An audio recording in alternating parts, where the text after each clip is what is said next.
ಅಂಬಾ, ನಾವು ಚಿಕ್ಕವರಿದ್ದಾಗಿಂದ ಒಟ್ಟಿಗೆ ಆಡಿ ಬೆಳೆದವರು. ಇಲ್ಲಿವರೆಗೂ ನಮ್ಮಿಂದ ನೀನು ಏನೂ ಮುಚ್ಚಿಟ್ಟಿಲ್ಲ. ಆದ್ರೆ ಈಗ ತುಂಬಾ ಬದಲಾಗ್ಬಿಟ್ಟಿದ್ಯಾ ನೀನು. ನಾನೆಲ್ಲಿ ಬದಲಾಗಿದ್ದೀನಿ ವಂಜ? ಏನ್ ಮುಚ್ಚಿಟ್ಟಿದ್ದೀನಿ? ಸುಮ್ಮನೆ ಏನೇನೋ ಹೇಳ್ಬೇಡ. ಅವಳು ಏನೇನೋ ಹೇಳ್ತಿಲ್ಲ, ಸರಿಯಾಗಿ ಹೇಳ್ತಿದ್ದಾಳೆ. ನಿನ್ ಮನ್ಸಲ್ಲಿ ಪ್ರೀತಿ ಹುಟ್ಟಿರೋದ್ನ ನಮ್ಗೆ ಯಾಕೆ ಹೇಳ್ತಿಲ್ಲ ನೀನು?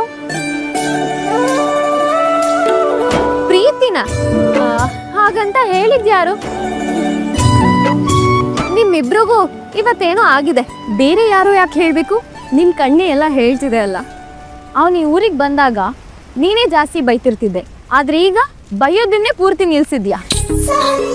ಏನಾದ್ರೂ ವಿಷಯ ತೆಗೆದು ಅವನ ಬಗ್ಗೆನೇ ಮಾತಾಡ್ತಿರ್ತೀಯ. ನಿಜ ಹೇಳು, ನಿನ್ಗೆ ಅವನಂದ್ರೆ ಇಷ್ಟ ಅಲ್ವಾ?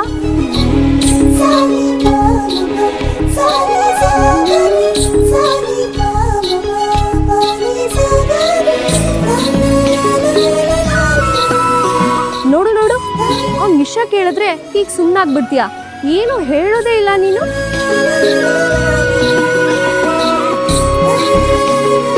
ನಾನು ಅವ್ರ ಬಗ್ಗೆನೇ ಯೋಚನೆ ಮಾಡ್ತಿದ್ದೆ. ನೀವು ಹೇಳ್ತಿರೋದು ನಿಜನೇ. ನನ್ಗೀಗ ಅವ್ರ ಮೇಲೆ ಮೊದ್ಲಿದ್ದ ಕೋಪ ಇಲ್ಲ. ನಾನು ಅನ್ಕೊಂಡಾಗೆ ಅವ್ರು ಕೆಟ್ಟೋರಲ್ಲ ಅಂತ ನನ್ನ ಮನ್ಸು ಹೇಳತ್ತೆ. ಇಷ್ಟಪಡ್ತಿದ್ದೀನ ಅಂತ ಕೇಳಿದ್ರೆ ಉತ್ತರ ಹೇಳಕ್ಕೆ ನನಗೆ ಗೊತ್ತಾಗಲ್ಲ.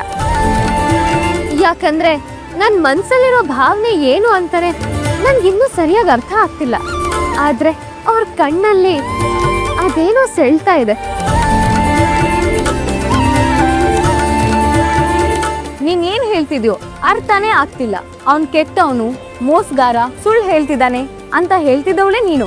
ಆದ್ರೆ ಈಗ ಅವನ್ ಕಣ್ಣಲ್ಲಿ ಸೆಳ್ತಾ ಇದೆ ಅಂತೀಯಲ್ಲ. ನಾನಿವಾಗ ಏನೇ ಹೇಳಿದ್ರು ನೀವಿಬ್ರು ಅದನ್ನ ನಂಬಲ್ಲ ಅಂತ ನನಗೆ ಚೆನ್ನಾಗಿ ಗೊತ್ತು. ಈ ಸೆಳ್ತಾ ಇವಾಗ್ಲಿಂದ ಇರೋದಲ್ಲ, ಅವ್ರನ್ನ ಮೊದಲನೇ ಸಲ ಭೇಟಿ ಆದಾಗ್ಲಿಂದಲೂ ಇದೆ. ಅವ್ರು ನನ್ನ ಕಣ್ಣಲ್ಲಿ ಕಣ್ಣಿಟ್ಟು ನೋಡ್ತಿದ್ರೆ ನಾನು ಕಳ್ದೆ ಹೋಗ್ತಿದ್ದೆ.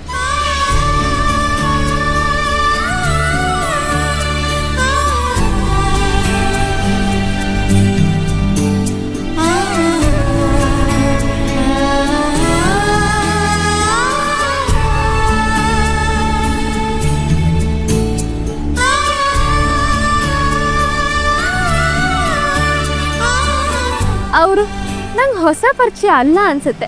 ಇದಕ್ಕೂ ಮೊದಲು ಅವ್ರನ್ನ ನೋಡಿದೀನಿ ಅನ್ಸುತ್ತೆ. ಅವ್ರ ಜೊತೆ ತುಂಬಾ ಸಮಯ ಕಳೆದಿದ್ದೀನಿ ಅನ್ಸುತ್ತೆ. ಅದೇ ಸಾಧ್ಯ ಅಂಬಾ?